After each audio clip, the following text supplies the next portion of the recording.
Hello friends, સ્વાગત છે આપનું મારા રસોડાના કાઠિયાવાડી સ્વાદમાં. હું ભાવનાબેન રાઠોડ. શું તમારું સૂકી મેથીનું શાક કડવું બને છે? ઘરમાં બધાને ગેસ, એસિડિટી, અપચો કે અજીર્ણ તાવ રહે છે અને પેટનો દુખાવો પણ રહે છે? અને શું તમે મેથીનું શાક બનાવો તો ઘરના કોઈ ખાતા નથી? તો ફ્રેન્ડ્સ, એક વખત તમે મારી રીતે મેથી દાણાનું શાક બનાવો. બિલકુલ કડવું નહીં લાગે અને તમને અનેક હેલ્થ બેનિફિટ મળશે. ઘરમાં નાનાથી મોટા બધા માગીને ખાશે. એટલું મસ્ત આ સૂકી મેથીનું શાક બનાવેલું છે. તો વિડીયો બિલકુલ સ્કીપ કર્યા વગર જોજો. વિડીયો પસંદ આવે તો વિડીયોને લાઇક, શેર અને સબસ્ક્રાઈબ કરી પાસે રહેલું બેલ પ્રેસ કરો, જેથી આવનારા નવા વિડીયો સૌથી પહેલાં આપને મળે. તો ચાલો બનાવીએ 100 ગુણોથી ભરપૂર સૂકી મેથીનું શાક. તો સૂકી મેથીનું શાક બનાવવા માટે અહીંયા મેં અડધો કપ મેથી દાણા ઓવરનાઇટ પાણીમાં પલાળીને લીધેલા છે. અહીંયા તમે જુઓ કે ઓવરનાઇટ પાણીમાં પલળતા મેથી દાણા એકદમ સોફ્ટ થઈ ગયા છે. અને તમે અડધો કપ પલાળશો ને એટલે પલળીને 1 કપ જેટલા મેથી દાણા તૈયાર થશે. તો પલાળેલા મેથી દાણાનું પાણી આપણે અલગ કરી લઈશું. એક બાઉલ ઉપર ચાયણો રાખેલો છે અને મેથી દાણાનું બધું જ પાણી આપણે અલગ કરી લઈશું. ફ્રેન્ડ્સ, આ મેથી દાણાનું પાણી છે ને વેસ્ટ ગણીને બિલકુલ ફેંકી નહીં દેતા.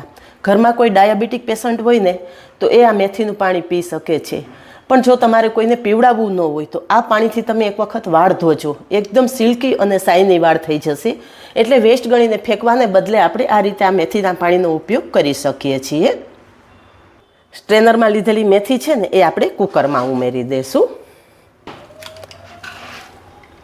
ઘણા લોકો કડવાશના હિસાબે મેથી ખાવાનું પસંદ નથી કરતા કે મેથી એમ જ કડવી લાગતી હોય તો મેથીનું શાક કઈ રીતે ખાવું.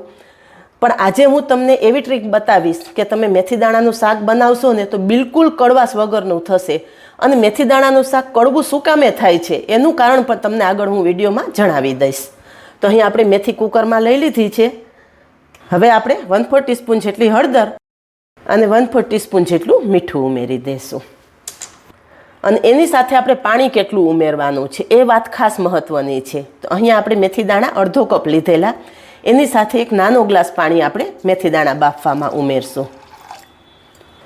કુકરનું ઢાંકણ પેક કરી અને કુકરમાં 4 સીટી કરી લઈશું.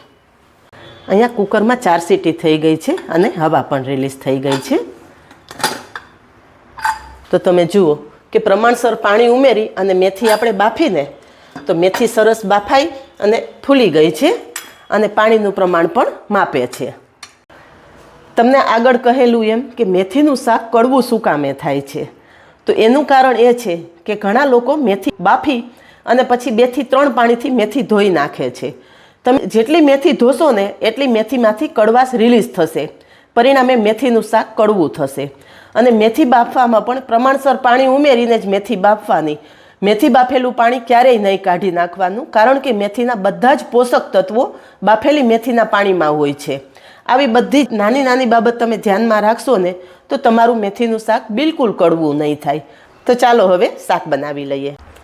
શાક બનાવવા માટે ગેસ પર કડાઈમાં તેલ ઉમેરશું. તેલ ગરમ થતાં અડધી ચમચી રાઈ અને અડધી ચમચી જીરું ઉમેરશું. રાઈ જીરું સરસ કકડે એટલે ચપટી હિંગ ઉમેરશું અને 4 થી 5 મીઠા લીમડાના પાન ઉમેરશું. એની સાથે જ એક લીલું મરચું, એક ટુકડો આદું અને 7 કળી લસણ મેં અધકચરા ખાંડી લીધા છે એ ઉમેરી દઈશું. લસણ ના ખાતા હોય તો લસણ સ્કીપ કરી દેવાનું. આદુ, મરચાં અને લસણ પણ તેલમાં સરસ સાતળી લેશું.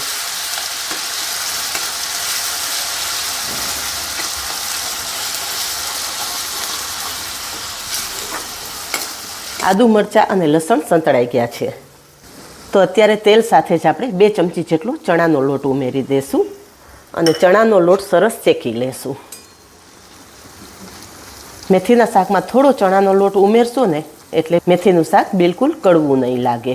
ચણાનો લોટ ઉમેરવાથી શાકનો સ્વાદ પણ બહુ સરસ આવશે. ચણાનો લોટ તેલમાં સરસ સંતળાઈ ગયો છે અને સરસ ગોલ્ડન કલર આવી ગયો છે. આ ટાઈમે એક મીડિયમ સાઇઝની ડુંગળી સમારીને રાખેલી છે એ ઉમેરી દઈશું. આ શાકમાં આપણે લસણ ડુંગળી બંનેનો ઉપયોગ કરેલો છે, પણ જો તમે લસણ ડુંગળી ના ખાતા હોય તો સ્કીપ કરી દેવાના. ડુંગળી પણ તેલમાં એકદમ સરસ સાંતળી લેશું.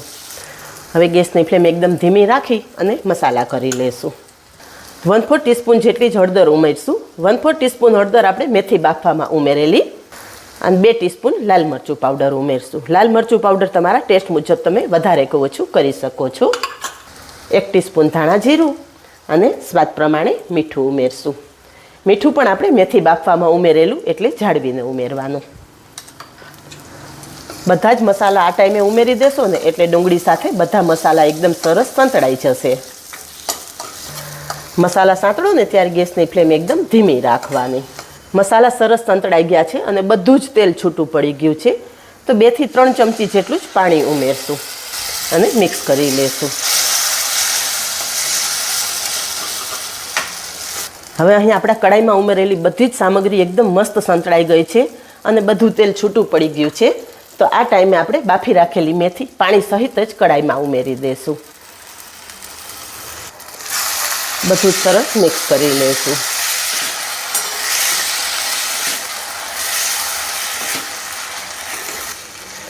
મેથી સાથે બધા જ મસાલા સરસ મિક્સ થઈ ગયા છે. હવે થોડી ગ્રેવી કરવા માટે આપણે પાણી ઉમેરશું. તો અહીંયા હું અડધા કપ જેટલું પાણી ઉમેરી રહી છું. જો તમારે ડ્રાય મેથીનું શાક ખાવું હોય તો પાણી ઉમેરવાની જરૂર નથી. અહીંયા બધું જ સરસ મિક્સ કરી દીધું છે. થોડી વાર ઢાંકણ ઢાંકી દેશું જેથી ગ્રેવીની એકદમ મસ્ત ફ્લેવર મેથી સાથે મિક્સ થઈ જાય. આ ટાઈમે પણ ગેસની ફ્લેમ એકદમ ધીમી જ રાખવાની છે, નહીંતર જે આપણે શાકમાં ચણાનો લોટ ઉમેરેલો છે ને એ ચણાનો લોટ તળિયે ચોંટી જશે. થોડી વાર પછી ઢાંકણ ખોલીને જોઈએ ને તો શાકની એકદમ મસ્ત સુગંધ આવી રહી છે અને શાકમાં ગ્રેવી પણ પરફેક્ટ છે.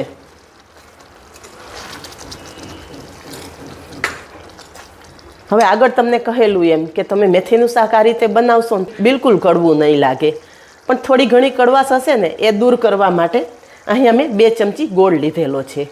ગોળની જગ્યાએ તમે ખાંડ પણ ઉમેરી શકો છો.